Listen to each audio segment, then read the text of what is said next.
Josephat Mwacha.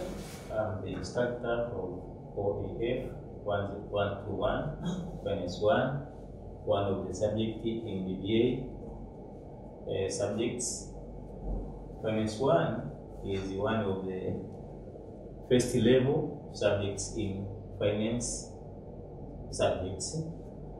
It has 2 units containing 24 credits, and it is the first in the series of finance for those who are specializing in finance and accounting, and also it is an elective course for those who are studying Bachelor of Human Resources Management, and also for those who are studying Bachelor of Arts in Tourism.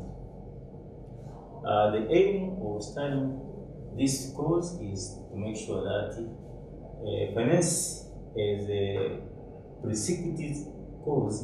It involves a huge amount of money, so that is why we are supposed to learn it.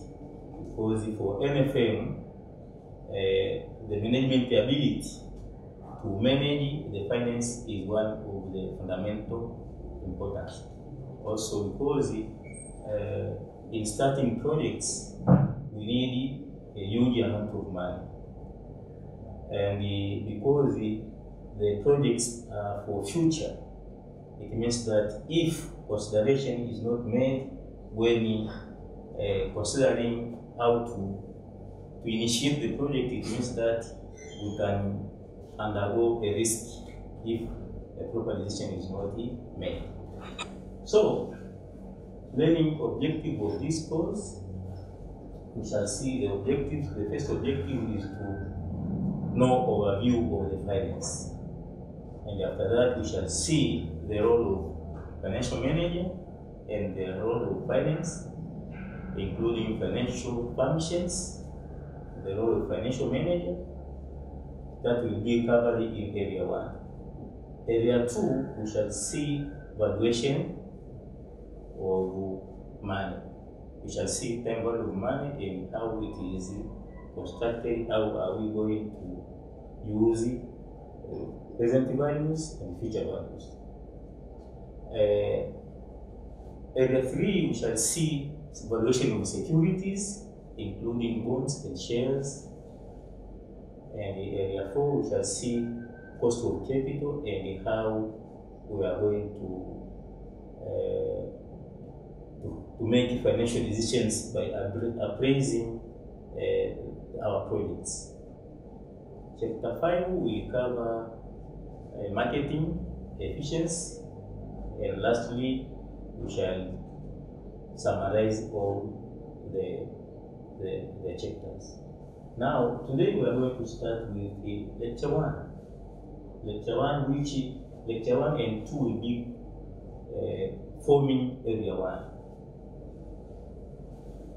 As I said before, corporate finance decisions involve huge amount of money. So, if proper decision is not made, it means that we are going to incur risk. And also, in a rapidly changing environment in finance, it means that if we did not consider how to manage money in a proper way, it means that so long as the environment, financial environment is changing, it means that we are going also to incur some losses. And also, we need to determine the businesses of the firm several years ahead, because anything we are going to do in appraising our investment, it means that is all about the future. So financial manager need more just than a rule of thumb in making decisions, because we need proper and efficient decision to make sure that we are not going to incur losses. With Finance 1 course, this course is designed to provide you with first tools of analysis and decision making. So the aim of Finance 1 is to bring a tool of analysis for a student or for a learner, so that he or she will be able to use that analysis in making all decisions concerning the future the present and the future environment of the finance, and also to have a coherent framework within which this tool is going to be used.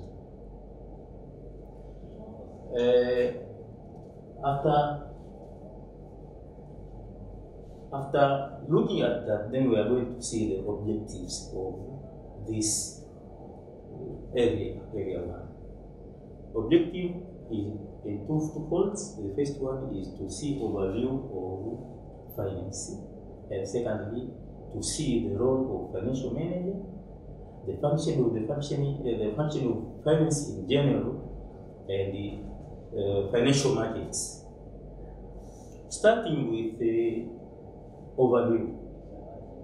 Overview of finance starts with definition of finance, definition of financial management, and the scope of finance in general.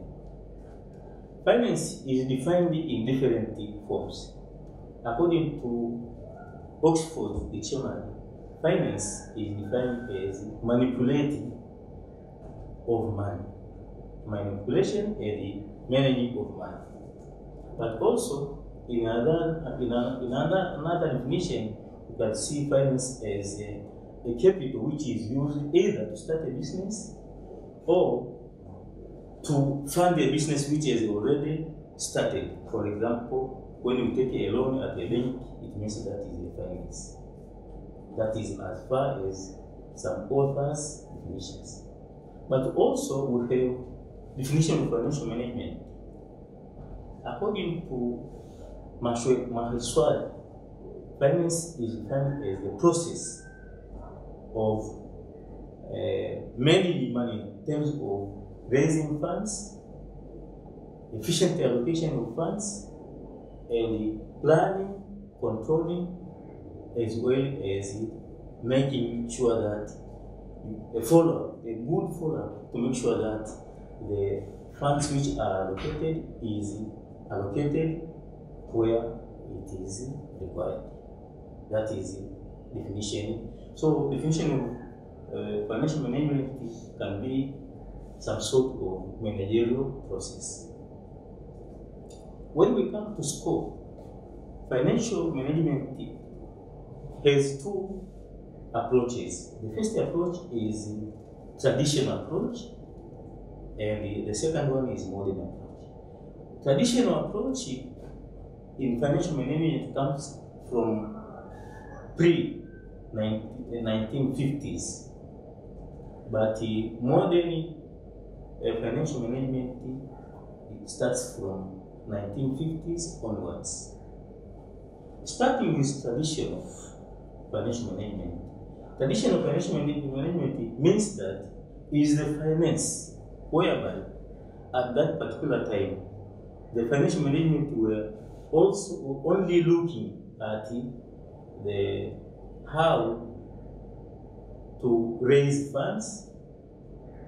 It means that we are talking of allocation of fundraising and also the legal aspect of finance. It means that we are looking at how to obtain funds either from financial institution or from selling securities like bond or share.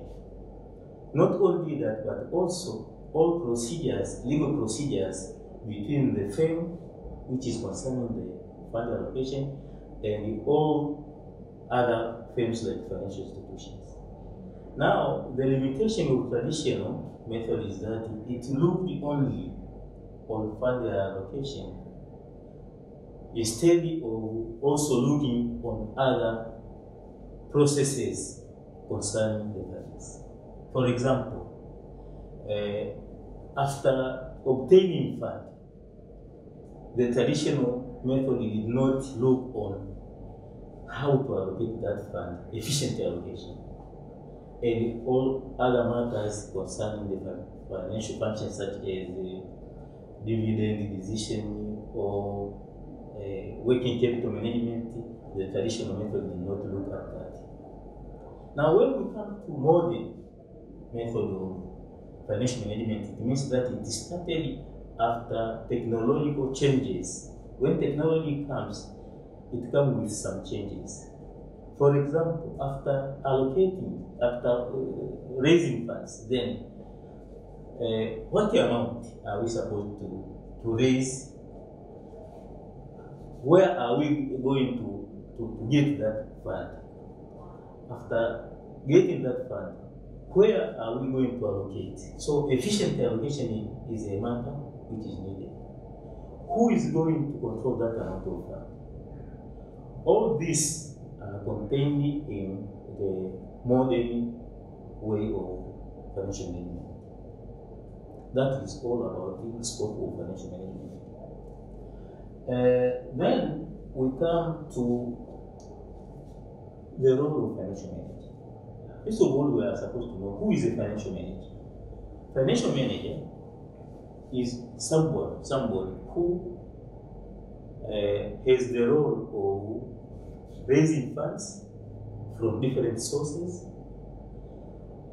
allocating that fund to specific investments or specific areas where we need that funds.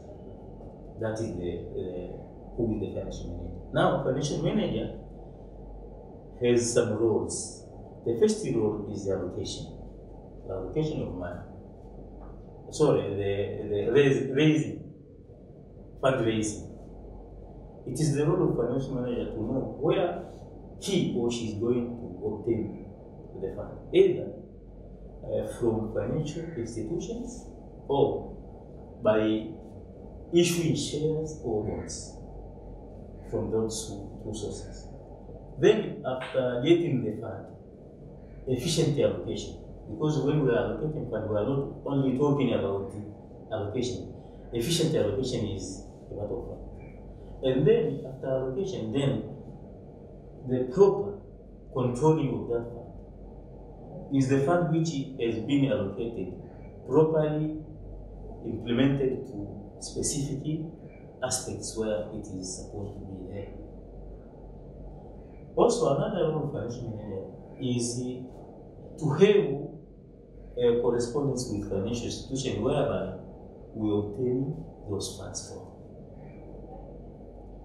Also, about the taxation, because the firms are supposed to pay taxes. So it is the role of financial manager to know how to calculate the taxes where it is needed.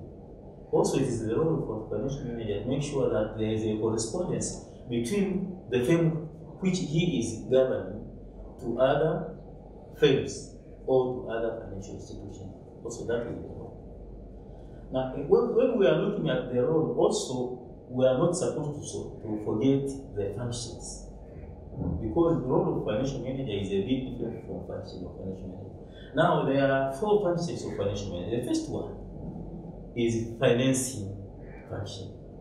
Financing, it means that we are talking about where should we get funds. Another function is investment decision. There are some alternative ways of